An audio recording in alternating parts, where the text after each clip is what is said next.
விஜயும் த்ரிஷாவும் ஒன்றாக இணைந்து ஒரு திருமண நிகழ்வில் கலந்து கொண்ட பிறகு அது பேசுபொருளாக மாறியிருந்தது. அந்த நிலையில்தான் த்ரிஷாவினுடைய புகைப்படத்தை காண்பித்து ஒரு பொது நிகழ்வில் கலந்து கொண்ட போது பார்த்திபனிடம் கருத்து கேட்கப்பட்டது. அதற்கு த்ரிஷா சில நாட்கள் வெளியில் வராமல் இருப்பது நல்லது என்பது போன்ற கருத்தை அவர் பதிவு செய்திருந்தார். அதற்கு த்ரிஷா கண்டனம் தெரிவித்திருந்த நிலையில் அதற்கு வருத்தம் தெரிவித்திருக்கிறார் பார்த்திபன்.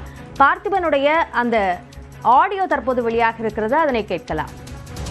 கேட்கப்பட்ட 20 கேள்விகளுக்கும் சற்றும் யோசிக்காமல் டான் என பதில் சொல்லிக் கொண்டிருக்கையில் த்ரிஷா அவர்களின் போட்டோ திரையில் வந்ததும் என்ன சொல்வது என யோசிக்கையில் குந்தவை என குரல் எழுப்பினர். உடனே வார்த்தை ஜாலமாக மட்டுமே குந்தவையை வீட்டிலேயே குந்த வைக்கவும் பிரச்சனை வராமல் இருக்க என கூற அரங்கமே கைதட்டியது. பெரும்பாலும் விஜய் ரசிகர்கள் அதை வெளியிட வேண்டாம் என கேட்டுக்கொண்டேன். ஆனால் யாரோ எடுத்த வீடியோ மூலம் அது வெளியாகி சிலருக்கு வருத்தத்தை ஏற்படுத்தி இருக்கிறது என்பதை உணர்ந்து அதற்காக நானும் என் வருத்தத்தை மனப்பூர்வமாக தெரிவித்துக் கொள்கிறேன்.